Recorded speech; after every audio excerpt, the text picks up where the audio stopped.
Good morning student, class 10 हम पढ़ रहे थे थर्ड चैप्टर समास। और समास में हम पढ़ चुके थे अव्ययीभाव समास और तत्पुरुष समास। आज हम पढ़ेंगे पेज नंबर 92 कर्मधारय समास। कि कर्मधारय समास क्या कहलाते हैं, है ना।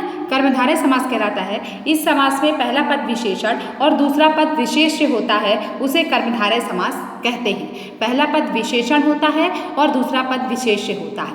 अब विशेषण क्या कहलाता है?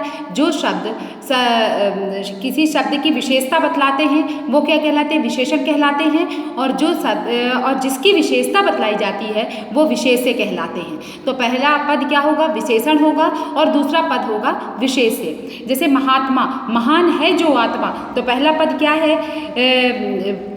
महान है जो आत्मा, तो पहले महान है तो क्या आया? विशेषण आया ना। आत्मा की क्या बताई जा रही? महानता बताई जा रही है। तो पहला पद क्या हो गया? विशेषण हुआ है और दूसरा पद क्या हुआ है? विशेष्य हुआ है। किसकी विशेषता बताई जा रही है?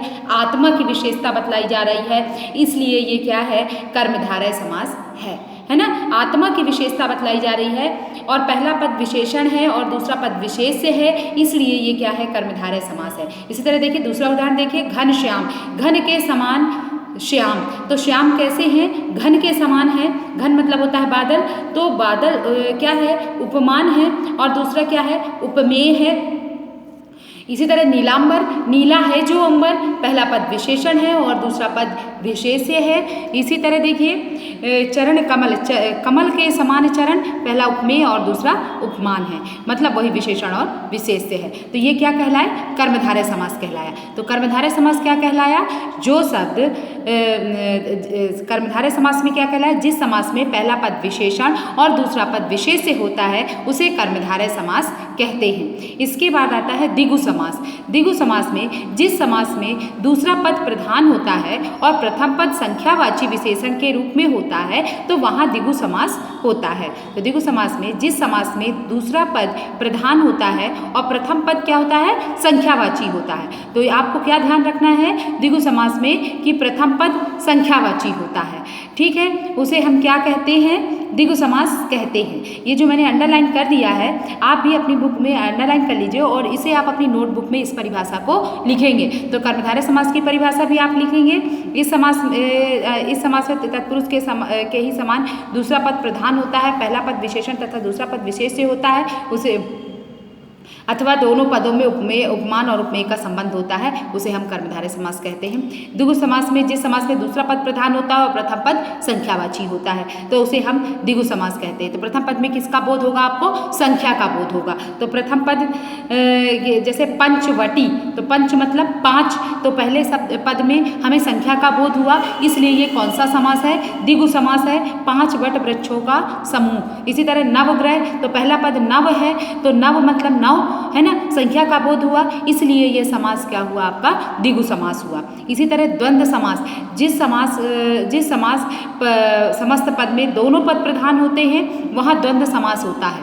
जिस समास में दोनों ही पद प्रधान होते हैं वहाँ द्वंद्व समास होता है। इस समास में दोनों समान पदों को जोड़ने वाले योजक शब्दों का लोप हो जाता है। इस समास में जो दोनों पदों के बीच में जो योजक चिन्ह लगा होता है उसका लोप हो जाता है। आपसे कभी कभी फिल इन द ब्लैंक्स में पूछ लिया जाता है कि किस समास में योजक चिन्ह का लोप हो जाता है, तो द्वंद्व समास में योजक चिन्ह का लोप हो जाता है। जैसे देखिए माता पिता, तो ये जो बीच में योजक चिन्ह है माता और पिता बन गया और ये योजक चिन्ह जो है वो हट गया, माता और पिता बन गया, तो ये योजक चिन्ह का लोप हो जाता है द्वंद्व समास में। और दोनों ही पद प्रधान होते हैं, है ना। द्वंद्व मतलब युद्ध, मतलब युद्ध कौन कर सकता है? जो बराबरी वाले ही युद्ध कर सकते हैं। तो इसमें ये आपको ध्यान रखने के लिए मैं ये बोल रही हूँ।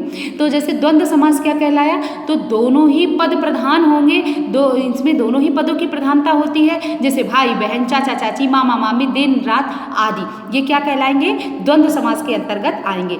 जैसे गंगा यमुना, तो ये जो बीच में योजक चिन्ह लगा है ये हट जाएगा और गंगा और यमुना बन जाएगा, ठीक है। तो ये द्वंद्व समास कहलाए। जिस समास में दोनों ही पद प्रधान होते हैं द्वंद्व समास कहलाते हैं। द्वंद्व समास में योजक चिन्ह का लोप हो जाता है। ये अंडरलाइन कर लीजिए और इस परिभाषा को आप अपनी नोटबुक में लिख लीजिएगा। ठीक, इसके बाद आता है बहुब्रीहि समास।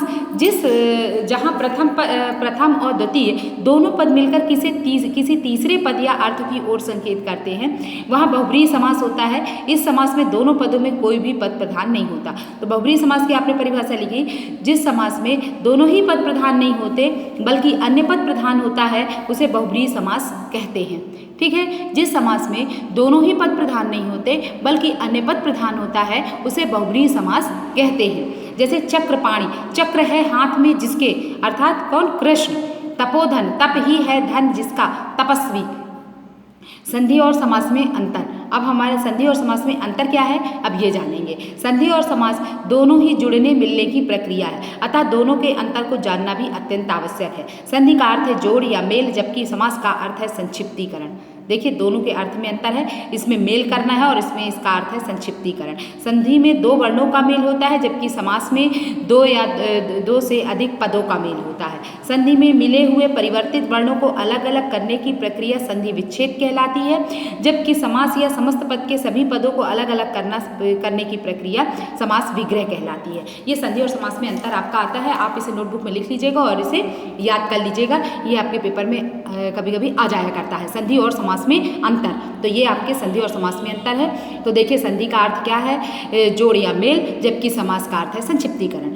संधि में दो वर्णों का मेल होता है जबकि समास में पदों का मेल होता है। संधि में के मिले हुए और परिवर्तित वर्णों को अलग अलग करने की प्रक्रिया संधि विच्छेद कहलाती है। संधि को अलग करने की प्रक्रिया संधि विच्छेद और समास की अलग करने की प्रक्रिया समास विग्रह कहलाती है। ये तीनों अंतर होते हैं संधि और समास में। ठीक है, इसके बाद आते हैं कर्मधारय और बहुब्रीहि समास में अंतर।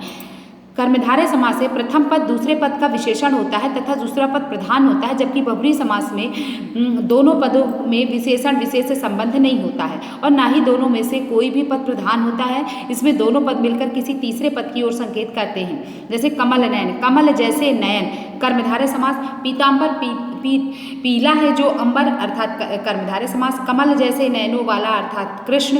पीत है अंबर जिसका, अर्थात कृष्ण, बहुब्रीहि समास। विशेष क्या है, विग्रह के पश्चात ही समास की पहचान होती है, अतः विग्रह के अंतर से कर्मधारय और बहुब्रीहि समास का अंतर स्पष्ट हो जाता है। बहुब्रीहि तथा द्विगु समास में अंतर। द्विगु समास में दूसरा पद प्रधान होता है तथा प्रथम पद संख्यावाची विशेषण के रूप में दूसरे पद की विशेषता संख्या में बताता है, जबकि बहुब्रीहि समास में संख्यावाची प्रथम पद और दूसरा पद मिलकर किसी तीसरे पद की ओर संकेत करता है। जैसे दशानन, 10 आननों का समूह। द्विगु समास, 10 आनन है जिसके, अर्थात रावण, बहुब्रीहि समास। ठीक है, आपने जाना आज क्या क्या इतना समझ में आया आपको। तो आज आपने जाना कि कर्मधारय समास क्या है। कर्मधारय समास में पहला पद विशेषण और दूसरा पद विशेष से होता है। ठीक है, जैसे महान है जो आत्मा और नीलांबर, नीला है जो अंबर। इसी तरह द्विगु समास में जिस समास में प्रथम पद संख्यावाची होता है वो द्विगु समास कहलाता है। द्वंद्व समास, जिस समास में दोनों ही पद प्रधान होते हैं द्वंद्व समास कहलाते हैं। बहुब्रीहि समास में दोनों ही पद प्रधान नहीं होते बल्कि अन्य पदों की प्रधानता होती है। ठीक है, संधि और समास में अंतर है, ये है कि संधि का अर्थ होता है जोड़ या मेल करना, जोड़ या मेल, जबकि समास का अर्थ है संक्षिप्तीकरण। संधि में दो वर्णों का मेल होता है जबकि समास में दो पदों का मेल होता है। संधि में मिले हुए परिवर्तित वर्णों को अलग अलग करने की प्रक्रिया संधि विच्छेद कहलाती है, जबकि समास में अलग करने की प्रक्रिया को हम क्या कहते हैं, समास विग्रह कहलाता है। तो कर्मधारय और बहुब्रीहि समास में अंतर है। कर्मधारय समास में प्रथम पद दूसरे पद का विशेषण होता है तथा दूसरा पद प्रधान होता है, जबकि बहुब्रीहि समास में दोनों पदों में विशेषण विशेष से संबंध नहीं होता। ठीक है, बहुब्रीहि समास में दोनों पदों में विशेषण और विशेष का संबंध नहीं होता और ना ही दोनों में से कोई भी पद प्रधान होता है। जैसे कमल नयन, कमल जैसे नयन कर्मधारय समास है और पीताम्बर, पीला है जो अंबर, कर्मधारय समास है। कमल जैसे नयनों वाला, अर्थात कृष्ण, अर्थात बहुब्रीहि समास है। पीत है अंबर जिसका, अर्थात कृष्ण, बहुब्रीहि समास है। बहुब्रीहि और द्विगु समास में दोनों में अंतर है।